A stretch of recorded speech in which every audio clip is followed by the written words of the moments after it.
सूत्रमा ओम ह्रीं श्रीं अर्हम अरहद्भ्यो नमो नमः, ओम ह्रीं श्रीं अर्हम सिद्धिभ्यो नमो नमः, ओम ह्रीं श्रीं अर्हम आचार्यभ्यो नमो नमः, ओम ह्रीं श्रीं अर्हम उपाध्यायेभ्यो नमो नमः, ओम ह्रीं श्रीं अर्हम गौतम स्वामी प्रमुख सर्व साधुभ्यो नमो नमः. ત્યાં ગૌતમ સ્વામીને બધા સાધુ સાથે લીધા છે. આ જીનપંજર સ્તોત્ર જે છે આપણે બરાબર આત્મરક્ષા માટે અને એના માટે બોલીએ છીએ. અને આચાર્ય કમલ પ્રભુ એની રચના કરી છે. જે આવશ્યક સૂત્ર ઉપર આવશ્યક નિયુક્તિ જેમને લખી છે એ આચાર્ય કમલ પ્રભુ એમના સ્તોત્ર છે. આ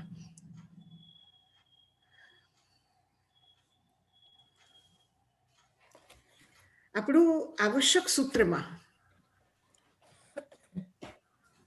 જે આપણે કરી રહ્યા છે તો આપણે 12 વ્રત કર્યું છે, 18 પાપસ્થાનનું કર્યું છે અને સંલેખના વ્રતનું કર્યું છે અને જ્ઞાન દર્શન અને ચારિત્ર આ ત્રણના અતિચારોમાં કોઈ પણ પાપ દોષ લાગ્યો હોય તો મિચ્છામિ દુક્કડમ આ 99 અતિચારનું પ્રતિક્રમણ હોય છે. એના પછી કાયોત્સર્ગ, પહેલો સામાયિક, બીજો 24 ત્રીજી વંદના, ચોથો પ્રતિક્રમણ, પાંચમો કાયોત્સર્ગ और छठो प्रत्याख्यान. तो कायोत्सर्ग आ पांचमो आवश्यक है. તમે મનમાં શાંત ભાવમાં એકાંત ભાવમાં કશાયથી મુક્ત થવાના ભાવથી સામાયિક કરી તીર્થંકરોને વંદન કર્યા, ગુરુઓને વંદન કર્યા અને પોતાના જીવનની આલોચના કરી, જોયું, નિરીક્ષણ કર્યું. જ્યાં જ્યાં અતિચાર લાગે, જ્યાં જ્યાં ભૂલ લાગે એ અતીતનું પ્રત્યાખ્યાન કર્યું અને બધું નિર્દોષ થઈને જ્યારે તમે પોતાના આત્મભાવોને જુઓ તો આત્મભાવમાં એટલી રમણતા, એટલી આનંદની અનુભૂતિ થાય કે ત્યાં કાયાનું સ્મરણ નથી રહેતું, ત્યાં દેહ ભાવ છૂટી જાય છે. તો દેહ ભાવ છૂટીને આત્મભાવમાં રમન એ કાયોત્સર્ગ છે. કાયાનો ઉત્સર્ગ, કાયોત્સર્ગ એટલે કાયા શરીર, શરીરનો ભાવ નથી રહેતો. હું દેહ છું આ ભાવ નથી, આ વિચાર નથી, આ ચિંતન નથી, આ ભાષા નથી. હું આત્મ સ્વરૂપ છું અને એ આત્મભાવની પ્રતીતિ, એનો અનુભવ કરવું, એમાં રમણ કરવું એ શું છે? કાયોત્સર્ગ છે. અને ખરેખર આ તો જે પ્રતિક્રમણ આપણે 12 વ્રતનું કર્યું ક્યાં તો વ્યવહાર છે, ચારિત્ર છે. નિશ્ચય ચારિત્ર તો શું છે? સ્થિતિરાત્મની ચારિત્રમ, આત્મામાં સ્થિત રહેવું એ ચારિત્ર છે. એ ચારિત્ર છે. અને એ ચારિત્રની પૂર્ણતા જ્યારે આવે, આત્મભાવમાં સ્થિતિ જ્યારે રહે ત્યારે કશાયનું પૂર્ણતયા વિસર્જન થાય. એટલે કશાયના વિસર્જનની પ્રક્રિયા છે કાયોત્સર્ગ. કાયા કશાયના ક્ષયની સાધના કાયોત્સર્ગ છે કે ત્યાં માત્ર આત્મભાવ છે. આત્મભાવથી બાકી બધું જ પરભાવ છે. કર્મ પર છે, કશાય પર છે. હું ક્રોધ નથી, ક્રોધ મારું સ્વભાવ નથી, મારું પણ સ્વભાવ નથી અને બીજાનું પણ, બીજી આત્માનો પણ સ્વભાવ નથી. એટલે જ્યારે આપણે કહીએ કે તું બહુ ક્રોધી છો તો એ ભાષા શું છે? નિશ્ચયના એના દૃષ્ટિથી બરાબર નથી. હું જ્ઞાની છું, તું પણ જ્ઞાની છું, મારો સ્વભાવ જ્ઞાન સ્વરૂપ હું છું, તું પણ જ્ઞાન સ્વરૂપ છે. અભિધાનમાં કોઈનું પણ અપમાન, કોઈનું પણ અનાદર ન થઈ શકે આત્મભાવમાં. કારણ કે શુદ્ધ બુદ્ધ પરમાત્મા સ્વરૂપ બધાની આત્મા છે. તીર્થંકર જ્યારે સમૂહ શરણમાં પધારે છે, દેશના આપવા પૂર્વ હાથ જોડીને નમો તીર્થસ્સ કહે છે. તો નમો તીર્થસ્સ, હું તીર્થને વંદન કરું છું. તો આ ભાવ, આ વંદન ક્યાંથી આવેલા છે અને કોને કરે છે વંદન? એ જેવી રીતે પોતાને પરમાત્મા સ્વરૂપ જુએ છે, એવી જ રીતે આખા સંઘને પરમાત્મા સ્વરૂપ જુએ છે.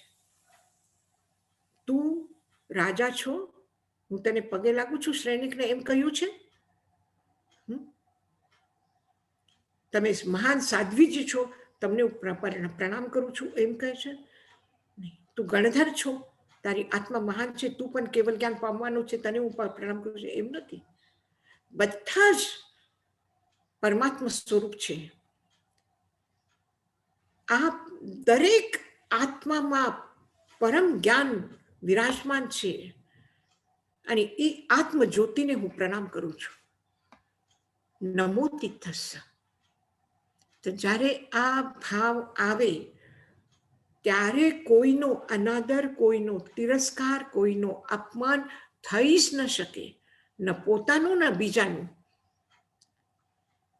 દરેક પૂર્ણતામાં, દરેકની માં હું પણ પૂર્ણ છું, નિર્દોષ છું,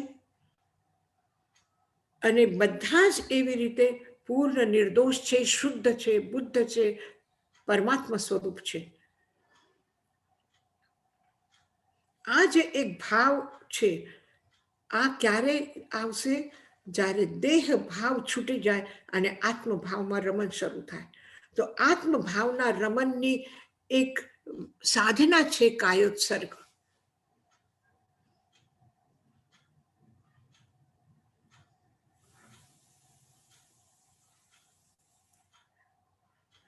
અને કાયોત્સર્ગ થઈને ધ્યાન થાય.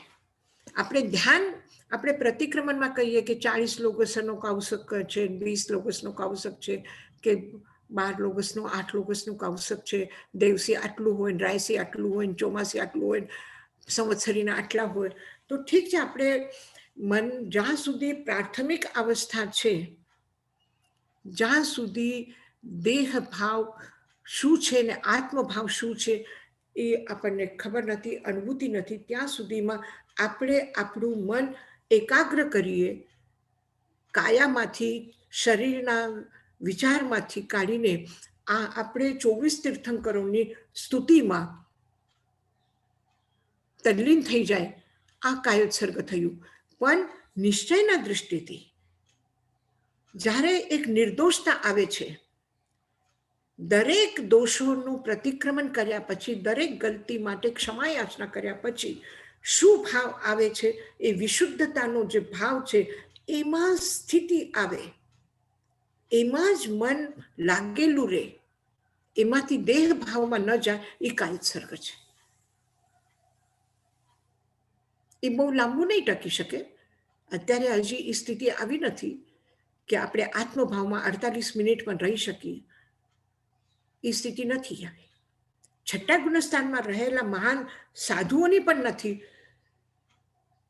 કારણ કે એ પાછા સાતવામાં જાય, સાતવામાંથી છઠ્ઠામાં આવે છે. સાતમા ગુણસ્થાનમાં અપ્રમત્ત અવસ્થામાં 48 મિનિટ રહી જાય તો એ સીધા 10મા ગુણસ્થાન સુધી પહોંચી જાય. એટલે હજી આપણે 7મા ગુણસ્થાનને પાર નથી કર્યું. 7મા ગુણસ્થાનમાં 48 મિનિટ પણ નથી રહ્યા. જો રહી જાય તો આ સંસારમાં નહીં રહે. એ પૂર્ણ કેવલ જ્ઞાનની પૂર્ણતા ત્યાં પ્રાપ્ત થાય. તો એટલા માટે કાયોત્સર્ગ આ પ્રતિદિવસ માટે આવશ્યક છે. આપણે થોડું થોડું કરશું તો નિશ્ચિત એક દિવસ એ પણ આવશે કે આપણે 48 મિનિટનો નિયમિત સ્થિરતા આવી જાય આપણામાં. અત્યારે 1 મિનિટની પણ સ્થિરતા આવે તો બહુ છે.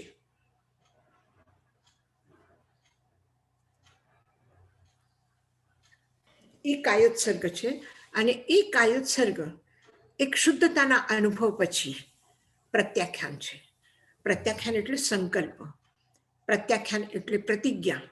પ્રતિજ્ઞામાં શું છે કે જે મેં 12 વ્રતના દોષ લાગ્યા છે એનો પ્રતિક્રમણ કર્યો છે, તો હું પાછી પ્રતિજ્ઞા કરું છું કે હવે હું જંગ અહમ કાશી પમા એ પૂર્વમ કાશી પમા એન આચાર્યાંગ સૂત્રનો આ મહત્વપૂર્ણ સૂત્ર છે કે જંગ અહમ કાશી પૂર્વમ કાશી પમા એન, જે મેં પ્રમાદથી પહેલા આ દોષનો સેવન કર્યું છે, નો ઈયાનીમ, હવે નહીં કરું. એટલે હવે હું અહિંસક જીવન જીવવાની કોશિશ કરીશ. હવે હું ભાષામાં મારા શબ્દોની આટલી બધી શક્તિ છે કે એ શબ્દનો હું વિવેકપૂર્વક ઉપયોગ કરીશ. એટલે અસત્ય ભાષણ નહીં કરું. આ પ્રત્યાખ્યાન છે કે હવે હું શાસકીય વ્યવસ્થાનું પૂર્ણ પાલન કરીશ. આપણે જે દેશમાં રહ્યા છે એ દેશના કાનૂન નિયમ એનું બરાબર આપણે પાલન કરીએ. ક્યાંય પણ અદત્તા દાન ન આપેલું હું નહીં લઈશ. જીવનની પવિત્રતાને સુરક્ષિત રાખવાની કોશિશ કરીશ. બ્રહ્મચર્ય વ્રત, જીવનની પવિત્રતાને હું સુરક્ષિત રાખવાની કોશિશ કરીશ. અનાસક્ત ભાવથી હું પારિવારિક જીવન જીવું કે સામાજિક જીવન જીવું, હું અનાસક્તિના ભાવમાં રહીશ.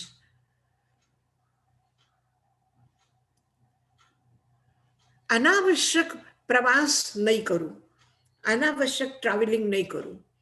એટલે દિશી વ્રત. છઠ્ઠું, સાતમું ઉપભોગ પરિભોગ વ્રત. મારા વ્યક્તિગત જીવનની જે આવશ્યક વસ્તુઓ છે એની હું મર્યાદા કરું છું. મારા જે સાધન છે ઉપભોગના અને પરિભોગના, એની હું મર્યાદા કરું છું. અનાવશ્યક કોઈ પણ ચીજનો ઉપયોગ નહીં કરું. આપણે 2 રોટલી ખાવી છે તો આપણે થાળીમાં પ્લેટમાં 2 જ રોટલી લઈએ છીએ, ત્રીજી નથી લેતા ને. કે કોઈ પરસો આવ્યા તો એક સાથે 4 રોટલી લઈ લીધી અને ખાવામાં 1 રોટલી ખાઈને 3 અનાવશ્યક મૂકી રાખી, લીધી અનાવશ્યક ને. તો એવી રીતે દરેક જગ્યા ઉપર કે કેટલું આવશ્યક છે એટલું જ લેવાનું, અનાવશ્યક કોઈ ચીજ નહીં લેવાની.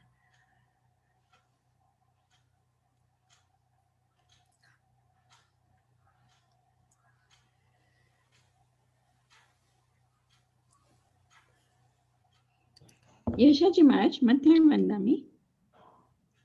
હા બોલો. આજે કાયોત્સર્ગમાં આપણે લોગસ ઉપર ધ્યાન કરવાનું, તો એની સાથે શ્વાસોશ્વાસ બી ધ્યાન કરવાનું કે કેવી રીતના આમ છે? હા, એની એક વિધિ છે શ્વાસોશ્વાસની કે શ્વાસ લઈને છોડવાનું અને કેટલા શ્વાસમાં આ લોગસ પાઠ બોલવાનું. એટલે ઊંડો જેટલું શ્વાસ લઈ શકીએ એના ઉપર બેસાડવાની કોશિશ કરી છે, પણ એ ધ્યાનની સ્થિતિમાં છે. પ્રારંભિક કાયોત્સર્ગ માટે નથી. પ્રારંભિક કાયોત્સર્ગ માટે એટલું જ છે કે તમે શુદ્ધ ઉચ્ચારણના સાથે, શુદ્ધ ઉચ્ચારણ એટલે બોલીને નહીં, પણ લોગસનો પાઠ બોલતી વખતે એક એક અક્ષર શુદ્ધ અને સ્પષ્ટ હોવું જોઈએ.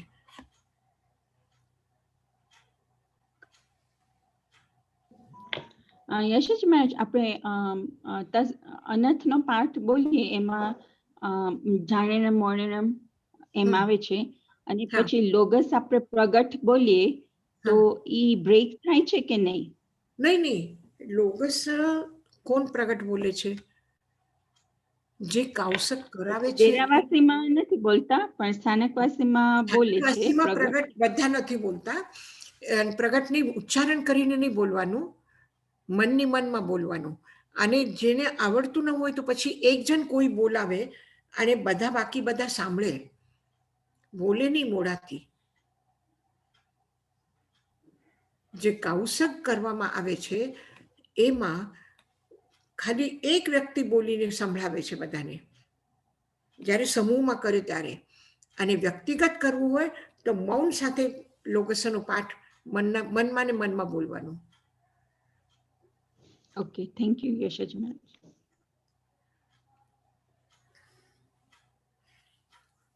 તો 7મું ઉપભોગ પરિભોગ વ્રતને માટે સંકલ્પ લીધું. 8મું અનર્થદંડ, અનાવશ્યક પ્રવૃત્તિ નહીં કરું, અનાવશ્યક કાર્ય નહીં કરું.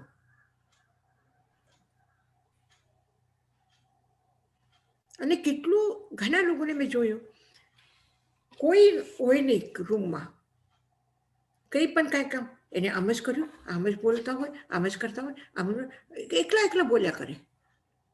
કોને સંભળાવવા માટે બોલો છો? અનાવશ્યક પ્રવૃત્તિ કરે છે. બેઠા બેઠા કઈ નહીં તો ઘણાને આદત હોય, શર્ટના બટન હોય તો એ બટનને જ આમાં હાથ ફેરવતા હોય, કોઈ આંગળી આમાં જ ચાલતી હોય, પગ હાલતા જ હોય, આખો આમાં થયા જ કરે. તો આ પોતાને પણ ખબર નથી કે શું ક્રિયા થઈ રહી છે. તો એવી અનાવશ્યક ક્રિયા નહીં કરવાની. યશોજી મહારાજ, ઘણાને એવી બીમારી હોય. હા, બીમારી પણ હોય, પણ કોઈને આ જોઈને આદત પણ થઈ જાય કરી કરીને. કોઈને જોયે ને, હવે કઈ નહીં, આપણે રસ્તે ચાલતા હોય અને કોઈ કંઈક ચાલતું હોય, કંઈક આડાવડા કંઈક કરતા હશે, આપણે કે ગાંડો છે. અરે ગાંડો કહીને તમે શું મેળવ્યું? એના ઉપર કોમેન્ટ કર્યા ને કોઈના ઉપર, અને આ તો એક સાધારણ કોમેન્ટ છે, કોઈ પણ એવા ખરાબ કોમેન્ટ કરીએ કે ખરાબ કોઈના માટે કંઈક શબ્દ બોલીને એને સંભળાવીને જઈએ, એવા પણ લોકો ચાલતા હોય છે રસ્તામાં, કે સીટી વગાડીને જાય કે કોઈક ગીત સંભળાવીને જાય, જેવું તેવું ખરાબ. તો આ જે કુત્સિત ક્રિયા છે, કે મનની વિકારી પ્રવૃત્તિ દેખાડવા વાળી જે ક્રિયા છે, આ ક્રિયાઓને ખતમ કર, એ ક્રિયા નહીં કરવાની.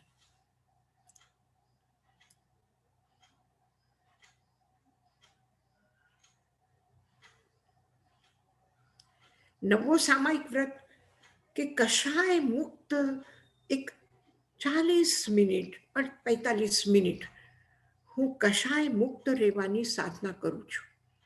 ગમે તે થાય, હું ક્રોધ નહીં કરીશ.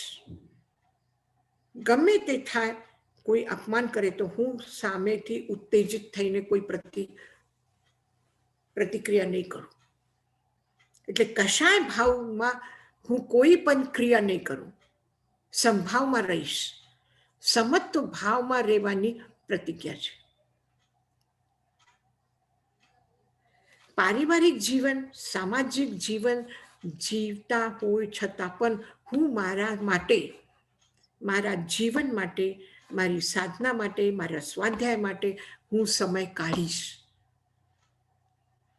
હું સમય આપું. એટલે વ્યક્તિગત જીવન માટે સમય, વ્યક્તિગત સાધના માટે સમય આપવાનું 10મું વ્રત છે. 11મું વ્રત છે કે કોઈ ને કોઈ તપ સાથે ઉપવાસ કરીને અથવા કોઈ ત્યાગ કરીને હું આત્મ સાધનામાં રહીશ. આવેલા અતિથિનું સન્માન કરીશ. ઘરમાં કોઈ પણ મહેમાન આવે, કોઈ પણ અતિથિ આવે તો એનો સન્માન થશે. મારા ઘરમાંથી કોઈ પણ અનાદર કોઈનો નહીં થાય.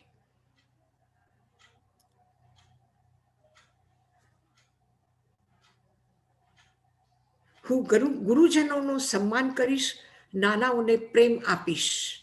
ઉત્તેજિત થઈને હું વાત નહીં કરું. એટલે અમુક જાતના આવા સંકલ્પ, પ્રતિજ્ઞા લે. અને આપણે આટલા બધા ન પણ લે, મેં તો ઘણા બધા તમને બતાવ્યા, એક વ્રત માટે એક નિયમ આપણે કરી શકીએ છીએ. પણ એમાંથી કોઈ પણ એક નિયમ કે હું 8 દિવસ માટે કોશિશ કરીશ કે મારે જ્યારે પણ બોલવાનું હશે તો શાંત ભાવમાં બોલીશ, ઉત્તેજિત થઈને નહીં બોલું, એક્સાઇટ થઈને નહીં બોલું. 8 દિવસ કરીને છું. પહેલા દિવસ તમને થોડું એવું લાગશે, બોલવા જતા હતા ને એકદમ યાદ આવે કે નહીં મારે નથી બોલવાનું એટલે ચૂપ રહું, પણ અંદર અંદર થોડું ખદબદ થાય છે.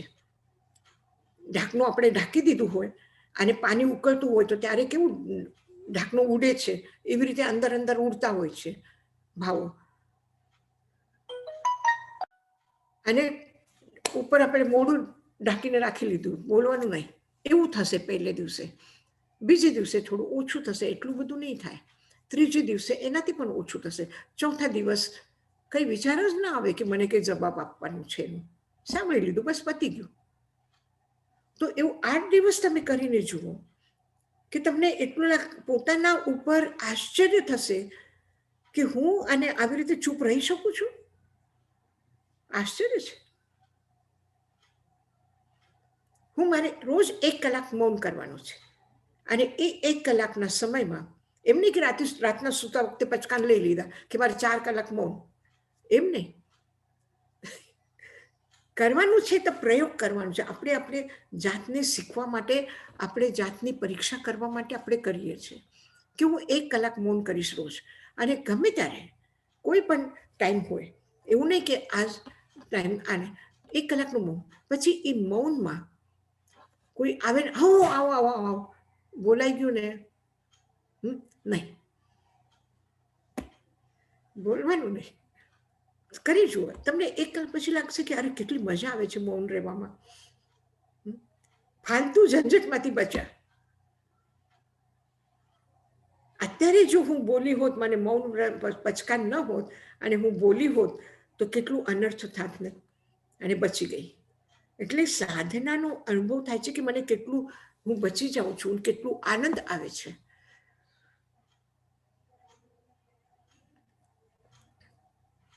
એક વખત શું થયું કે એક મજાની વાત છે. એક ભાઈ આવ્યા અને આચાર્યશ્રીજીને કે જો ને તમે તો જોયું ને પેટલા કે મેં કેટલું બધું બધાને રાખતો હતો, કેટલું બધાનું ધ્યાન રાખતો હતો, બધા માટે કરતો હતો, અને હવે મારાથી થતું નથી તો મારું કોઈ ધ્યાન રાખતા નથી. કે સવારના મારે કેવું પડે, ટાઈમ થઈ ગયું નાસ્તો આપો, બપોરના કેવું પડે છે ટાઈમ થયું મને જમવાનું આપો, સાંજના આપો. તો તાઈ મહારાજ પણ ક્યારેક બહુ મજામાં કોઈને કઈ વાત કહી દે છે. તો એમ કીધું એક કામ કરો, હું જે કહું તમે સાંભળશો? કે હા સાહેબ. તમે એમ કરો ને, એકટા ના કરો, તમને મજા આવશે, એકટા ના કરો. હવે એને તો કઈ એટલું ખ્યાલ નહીં, અને તાઈમાં જ કીધું એટલે કરવાનું છે. તો એ રોજના એકટાના શરૂ કર્યા. એ 15 દિવસમાં પાછા આવ્યા. આવીને કે તાઈ મહારાજ તમે શું ચમત્કાર કર્યું? કે શું? કે હવે મારું આટલું બધું ઘરમાં ધ્યાન રાખે છે કે નહીં, એમને બાપુજીને એકટાનો છે ને તો સવારના કંઈ સારું બનેલું તો મૂકી રાખે, પછી મને બપોરના જમતી વખતે આપે. પછી સાંજના કંઈ બનાવવું હોય ને તો થોડું મારા માટે પહેલા બનાવીને મને આપી દે છે. મને કેવું નથી પડતું કે મારે આ ખાવું છે, આ જોઈએ. હવે એક પ્રયોગ કરીને જોવાની વાત છે કે કેટલું એમાંથી એક આનંદ પેદા થાય છે, બીજાના મનમાં કેટલું આપણા માટે સન્માન જાગે છે. આપણે બોલ કરીએ, આપણે આ વ્યર્થની ક્રિયા કરીએ, એમાં આપણું સન્માન આપણે ભોગવીએ છીએ, આપણી જાતને આપણે ભોગવીએ છીએ. તો જ્યારે આપણને પોતાને આનંદ આવે તો એ આનંદનો દીવો જલતો હોય તો બધાને શું મળે? પ્રકાશ મળે ને. અંધારું તો નહીં મળે ને, અંધારું ભાગી જાય. તો આપણા અંદરનો દીવો આપણે પ્રગટાવવું છે. તો આ પ્રગટાવવા માટે આપણે સારા સારા સંકલ્પ કરીએ, અને એ સંકલ્પ કરીને જોઈએ કે આપણા અંદરમાં તો આપણને પ્રકાશ મળે જ છે, પણ બીજાને પણ આપણા પ્રકાશથી આનંદ મળે છે, બીજાને પણ સાતા મળે છે, બીજાને પણ સુખ મળે છે, અને આખું વાતાવરણ બદલાઈ જાય છે. તમે એક કોઈનો ફોન લો, હા બોલો શું કેવું છે તમારે? આની કહું છું હાલો કેમ છો, મજામાં? તો સામેવાળાની શું પ્રતિક્રિયા આવશે? શું સામેવાળો કેવું રહે? નહીં તમને મને ટાઈમ નથી તો હું પછી વાત કરીશ. તરત જ તમને ફોન મૂકી દેશે. તમે એમ કહેશો ને કે હા બોલો શું વાત છે, શું કેવું છે, તો કહેશે કે નહીં તમે અત્યારે બિઝી છો, હું પછી વાત કરું. અને તમે કેમ છું પૂછશો તો એ પણ તમને પૂછશે કે મજામાં, જમી લીધું? ફરક પડે કે નહીં પડે તમે જુઓ. તો બસ આ જ છે કે આપણે આપણા આસપાસમાં ચારો તરફમાં સુખ શાંતિ કેમ વર્તે એ આપણે કરવું છે. આપણે દુઃખ નથી ઈચ્છતા, પણ દુઃખ ઈચ્છતા નથી તો દુઃખ ટળે અને સુખ મળે એના માટે પુરુષાર્થ કરવાનું છે. એમાં આપણે અટકી રહી, ખાલી ઈચ્છા કરીને રાખીએ સુખ મળે સુખ મળે સુખ મળે, ભગવાનને કહીએ સુખ મળે આપો સુખ આપો સુખ આપો, એમ નહીં. દુઃખ જેનાથી ટળી શકે એ છોડી દેવાનું, એ નહીં કરવાનું, અને સુખ મેળવવા માટે પુરુષાર્થ કરવાનો. અને પુરુષાર્થ એટલું છે કે આપણે 12 વ્રતના અનુસાર આપણા સંકલ્પ કરીએ કે આજે હું બધા સાથે પ્રેમથી જ વાતો કરીશ. અહિંસા થઈ ગઈ. હિંસા ક્યારે? દુઃખ કોઈને થાય મારાથી તો એ હિંસા છે.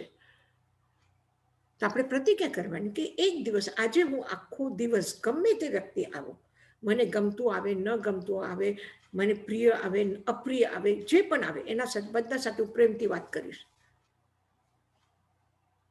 તો આવા નાના નાના નિયમ એ પ્રત્યાખ્યાન છે.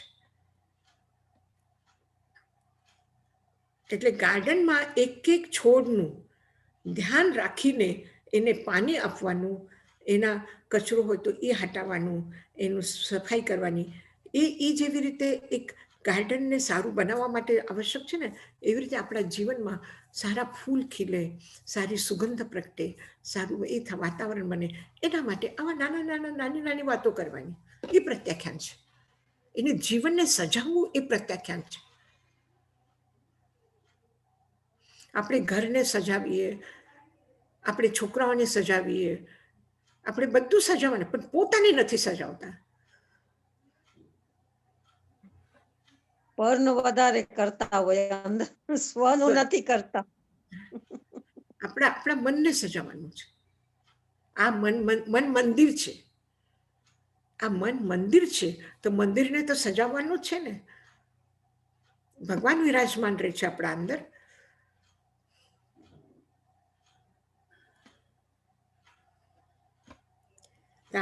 એટલે 6 આવશ્યક આપણે પૂરા કર્યા છે. આવશ્યક પ્રત્યાખ્યાન. મહારાજ, હા બોલો. મથેણ વંદામી, મને એક પ્રશ્ન ઉભો થયો તો કે સમતા ભાવ કદાચ ચોથા ગુણસ્થાનથી આપણે આવે, જ્યારથી આપણે સમ્યક દ્રષ્ટિ આવે ત્યારથી, અને સ્થિરતા ક્યારે આવે? મનની આપણા મનની સ્થિરતા ક્યારે આવી? 7મા ગુણસ્થાનમાં. 7મા. Okay, thank you. હા. અને એનું ને સમતાનું કઈ સમત્વ ભાવ જોઈએ સ્થિરતા માટે? સમત્વ ભાવ કહો, આત્મભાવ કહો, એક જ છે. હા હા. Okay, thank you. હાજી હાજી, ખૂબ આનંદ આવ્યો, ખૂબ સારું લાગ્યું. કોઈને કઈ હજી પૂછવું છે? મથેણ વંદામી યશાજી મહારાજ, આપણે છે ને કે શબ્દ વાપરીએ છીએ, પાપ કહીએ, આપણે દોષ કહીએ, આપણે અતિચાર કહીએ, તો આ બધા વચ્ચે થોડો થોડો તફાવત હશે ને? કેમ કે આપણે સામાયિકના 32 દોષની વાત કરીએ, બરાબર ને?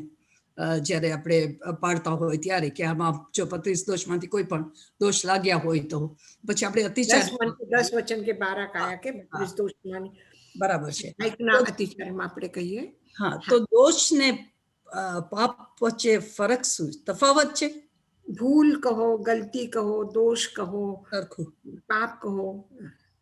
તો જ્યારે એમ કહેવામાં આવે કે તીર્થંકર 18 દોષથી રહિત છે, તો એ 18 પાપસ્થાનક નહીં ને? તો એમાં તો આપણે 5 અંતરાયના જે હોય એ આપણે જે બધા જે એનાથી આપણે જે લાભ થાય એ પણ એમાં આવી જાય ને, કે એને અંતરાય નથી, એટલે એ દોષ રહિત છે. 18 પાપસ્થાનમાં શું છે? 5 વ્રતના દોષ છે. પ્રાણાતિપાત, મૃષાવાદ, અતતદાન, મૈથુન, પરિગ્રહ. આ 5 પાપસ્થાન. પછી ક્રોધ, માન, માયા, લોભ, રતિ, અરતિ, ભય, શોક, જુગુપ્સા. તો એ તો એના ક્યારના ખતમ થઈ ગયા, કેવલ જ્ઞાન પહેલા જ ખતમ થઈ ગયા. બરાબર બરાબર. એટલે આપણે જ્યારે એમ કહીએ કે 18 દોષ રહિત છે તો ઈ દોષ ત્યારે કયા ગણવામાં આવે? આ જ આવે એમ કહું છું. આ 18 દોષ જ્યારે કહીએ ત્યારે 18 પાપસ્થાન આવે, અને 32 દોષ કહીએ ત્યારે મન વચન કાયાના દોષ આવે. હા, 10 મનના 10 વચનના 12 કાયા. Thank you. मथेन वंदन बाबू जी, हाँ जी, अब करे में भंते का पाठ बोलते अपन. हाँ, तो मुझे सावध्यम जोगम पच्छकामी जावणियम, मतलब इतने नियम तक मुझे सावध्यकारी क्रिया का.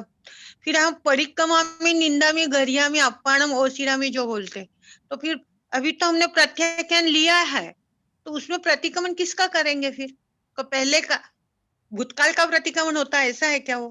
हाँ, प्रतिक्रमण हमेशा भूतकाल का ही होता है. हाँ, नहीं पर हमने तो भी 1 घंटे का आपने साधना शुरू की. हाँ. साधना शुरू की तो साधना शुरू की, उसके पहले आपकी ये तैयारी है कि मैं ये साधना जो संभाव में आने की साधना है, वो मैं सारे पाप दोषों की निवृत्ति करके कर रही हूं. संभाव कब आएगा? आप अगर अपने क्रोध से हट करके नहीं रहेंगे तो संभाव कैसे आएगा? कषाय भाव में तो संभाव आएगा नहीं. अभी तो मैंने प्रत्याख्यान लिए, तो प्रतिक्रमण कैसा होगा मेरा? प्रत्याख्यान आपने क्या लिए? सावध्य योग के त्याग का प्रत्याख्यान लिया. हाँ हाँ. तो मैं प्रत्याख्यान ले रही हूं, तो इस प्रत्याख्यान को पूरा करने के लिए मैं अतीत के सारे दोषों का प्रतिक्रमण करती हूँ, निंदा करती हूँ, गर्हा करती हूँ. Okay okay okay. मतलब मैं अब आज से रोज स्वाध्याय करूंगी. नहीं किया है उसका मैं प्रतिक्रमण करती हूँ. मैंने आज तक नहीं स्वाध्याय किया, वो अच्छा नहीं किया, ये स्वीकृति दे करके मैं कल आज से स्वाध्याय करूंगी, ये प्रत्याख्यान कर रही हूँ. Okay okay. मैं संभाव में रहूंगी. संभाव में रहूंगी मतलब क्या? कषाय भाव में नहीं जाऊंगी. तो कषाय भाव में जो मैं अब तक गई हूं वो सब गलत था, अब नहीं जाऊंगी. ऐसे मतलब पूर्व में जो किया वो गलत था, इसकी स्वीकृति के साथ में आगे का निवृत्ति के पचकान हम कर रहे हैं. ओके. प्रवृत्ति का त्याग करके सावध्यम जोगम पच्चखामी, सावध्य योग के निवृत्ति के पचकान लिया आपने. सावध्य योग की जो प्रवृत्ति आपने अब तक की है उसका प्रतिक्रमण करके पचकान कर रहे हैं. दरवाजा खोलेंगे तब तो घर में कदम रखेंगे. जब आपने एक कदम उठाया तो आपने जहां पर कदम रखा था वो जमीन आपने छोड़ी. अगर वो जमीन नहीं छोड़ेंगे तो कदम आगे कैसे उठेगा? आपको हर कदम पर जमीन छोड़नी पड़ेगी. जिस जमीन पर पैर रखा हुआ है उस जमीन को हर कदम पर छोड़ना होगा. अगर छोड़ेंगे नहीं तो कदम आगे बढ़ेंगे नहीं. सावध्यम योग में जहां से पैर मतलब मैंने चढ़ाई शुरू करी है और पीछे का प्रतिक्रमण किया. हाँ, हाँ. वर्तमान काल की सामायिक है, सामायिक और भविष्य काल के प्रत्याख्यान है. आप बोलते हैं ना सामायिक में एस नपुंसक का पाठ जब बोलते हैं तो तब आप बोलते हैं वर्तमान काल का, वर्तमान की सामायिक, अतीत का प्रतिक्रमण और भविष्य का प्रत्याख्यान. जब आपने सावध्य योग के पचकान करेंगे तो वो जिस क्षण पचकान कर रहे हैं उस क्षण से आगे के पचकान है आपको.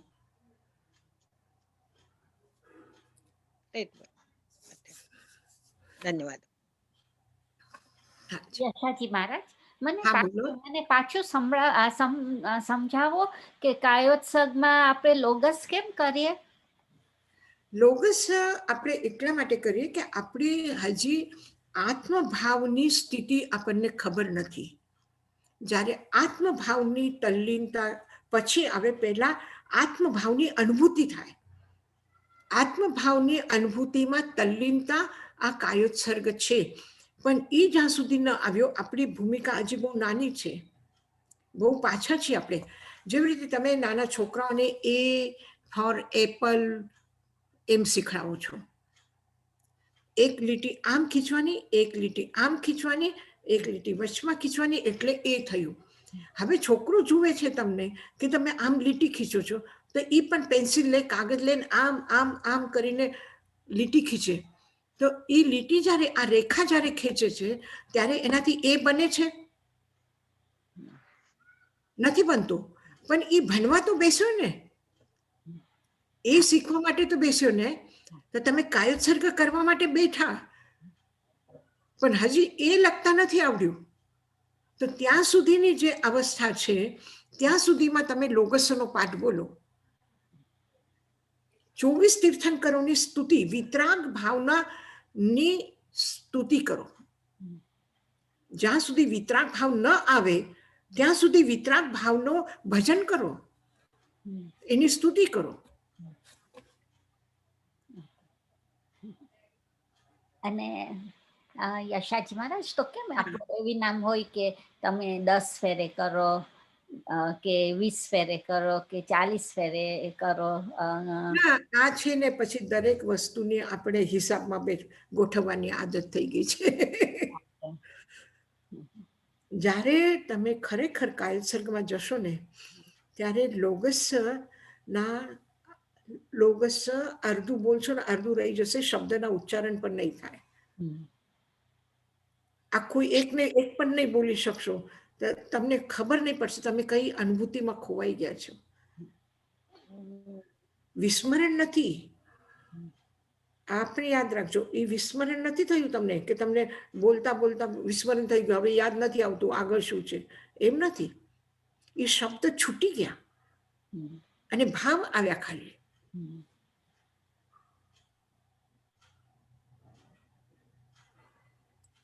અને કોઈના માટે પ્રેમ હોય, તમે એક લેટર લખો એને, એના એક એક શબ્દ સુંદર સુંદર ગોતો, એક એક ભજન આવડે કોઈ સારું પ્રેમ માટે, તો એ લખો, એ બરાબર છે. એ બધા પણ ખરેખર જ્યારે પ્રેમની અનુભૂતિ થાય ત્યારે શબ્દો યાદ આવે, શબ્દ છૂટી જાય. ત્યાં ભાષા પણ નથી રહેતી, ત્યાં શબ્દ નથી, ભાષા નથી, કાંઈ નથી, બસ એક અનુભવ છે. તો જ્યારે અનુભવમાં ઉતરશો, સંભાવમાં ઉતરશો, ત્યારે આ શબ્દો બધા રહી જશે. યશાજી મહારાજ, હાજી. તો આપણે પ્રતિક્રમણની જ્યારે ક્રિયા કરીએ બધા ભેગા થઈને સામૂહિક ક્રિયા, ત્યારે આપણે બધાને એમ કહીએ કે તમારું આટલા લોગસને બોલજો, એની બદલે એમ ના કહેવાય કે આપણે 10 મિનિટ કે 15 મિનિટ કે આપણું મોટું હોય તો 20 મિનિટ તમારાથી જેટલું હોય ને ધ્યાનમાં લોગસ બોલજો, એવી રીતે ના કરાય? કરાય. જો એટલે આવડતું હોય આપણે શું થાય છે કે જેને ન આવડતું હોય એના માટે આપણે એમ પણ કહી શકાય, ના આવડતું હોય તો કઈ નહીં, નવકાર મંત્ર બોલજો. એ કહીએ છીએ, પણ આ છે ને બધા ગણવામાં રહી જાય ને, તો ગણવામાં નહીં રહેવાનું. હા, એટલે જ કહું છું કે બધા ગણવામાં આપણે કહીએ ને કે 10 કે આપણા 40 લોગસ નો આવે કે એટલાનો, તો બધા ગણવામાં રહી જાય. એટલા માટે હું કહું છું સમય આપીએ કે આટલી મિનિટ તમારા જેટલા લોગસ આવી રીતે કે નવકાર મંત્ર કરો, તો એ વધારે સારું નહીં? એટલો આપણે ફેરફાર તો કરાવી શકીએ ને પ્રતિક્રમણની વિધિમાં. કે તમને આપણે ઉચ્ચારણ જોરથી નમો અરહંતાનમ કરીને આપણે કૌશક પૂરો કરીએ ને, તો કોઈ પણ એક વ્યક્તિ નમો અરહંતાનમ કહીને એને બધા ઘડી જોવામાં રહી જશે 15 મિનિટ થયા કે નહીં. હા, બરાબર છે. હા, ઓકે. હા, એ જે કૌશક જ્યારે આપણે પૂરું કરી ત્યારે જોરથી ખાલી એક નમો અરહંતાનમ બોલીએ, નમો અરહંતાનમ, તો એ શું થયું કે આપણે સમજી ગયા કે આટલું ટાઈમ થઈ ગયું, આપણે આટલા લોગસ થઈ ગયા. નહીં તો જેવી રીતે ગણતરી કરવામાં રહી જાય છે એવી રીતે ઘડી જોવામાં રહી જશે. એ વાત સાચી છે. સાચી વાત છે. મેં સજેસ્ટ કર્યું હતું કે આપણે એલાર્મ રાખવી જોઈએ.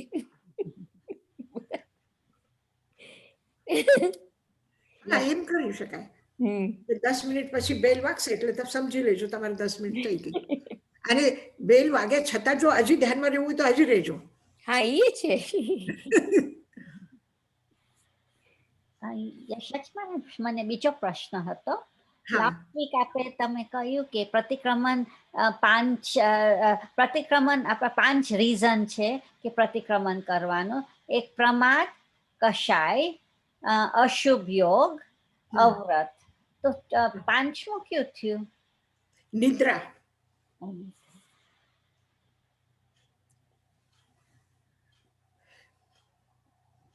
નિદ્રાનો મતલબ કે અનકોન્શિયસ માઇન્ડમાં પણ કોઈ દોષ લાગ્યો એના દ્વારા પણ. મિથ્યાત્વનો પ્રતિક્રમણ છે. મિથ્યાત્વનું પણ છે. મિથ્યાત્વનું પ્રતિક્રમણ એટલે ચોથા ગુણસ્થાનનું થઈ ગયું. અવ્રતનું પ્રતિક્રમણ એટલે 5મા ગુણસ્થાનનું થઈ ગયું. કષાયનું પ્રતિક્રમણ,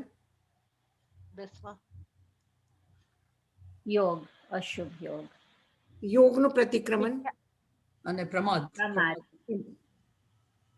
5 થઈ જશે. મિથ્યાત્વ, અવ્રત, પ્રમાદ, કષાય, અશુભ યોગ. અશુભ યોગ. બરાબર છે. મિથ્યાત્વનું આપણે કેવી રીતે પ્રતિક્રમણ આપણે હોઈએ? 25 મિથ્યાત્વનું એટલે આપણે કહીએ ને કે કુદેવ, કુદ ધર્મ, કુ પરમાત્મા પ્રત્યે વિશ્વાસ કર્યો હોય તો, શંકા, આકાંક્ષા, વિત્તિગીચ્છા, પરપાસંડી, પ્રશંસા, પરપાસંડી સંતો, આ મિથ્યાત્વનું પ્રતિક્રમણ છે. યશાજી મહારાજ આપણે કહીએ ને આપણે 25 પ્રકારના મિથ્યાત્વ આપણો આવે છે ને. 25 પ્રકારના મિથ્યાત્વ છે ને. હા. પૂતગલના પ્રત્યે આસક્તિ થઈ वो भी મિથ્યાત્વ ही થાય. હા બરાબર છે. पूतगल प्रति आसक्ति, जीव के प्रति आसक्ति, सबके प्रति आसक्ति, कोई भी व्यक्ति हो, वस्तु हो, विचार हो, परंपरा हो, આસક્તિ જ ના હોવી જોઈએ. अनासक्त भाव में. જ્યાં સત્ય છે ત્યાં આસક્તિ ન હોય.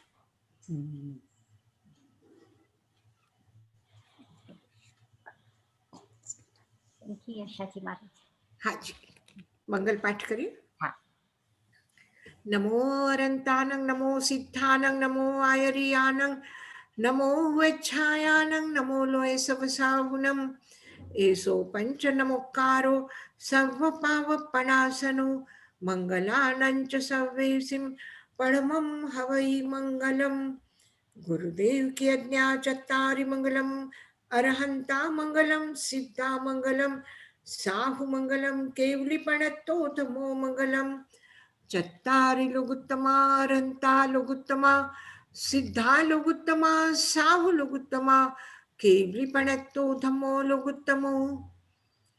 ચત્તારી શરણમ પવેચ્છામિ, અરહંતે શરણમ પવેચ્છામિ, સિદ્ધે શરણમ પવેચ્છામિ, સાહુ શરણમ પવેચ્છામિ, કેવલી પન્નતમ ધમ્મમ શરણમ પવેચ્છામિ. अरंतो का शरणा, सिद्धों का शरणा, साधुओं का शरणा, केवली प्ररूपी दया धर्म का शरणा. चार शरणा, दुख हरना, सुख करना, और शरणा नहीं कोई, जो भवि प्राणी आदरे तो अक्षय अमर पद हो. अंगुष्ठे अमृत वसे लब्धि तना भंडार, श्री गुरु गौतम समरिय मनवांछित फलदातार.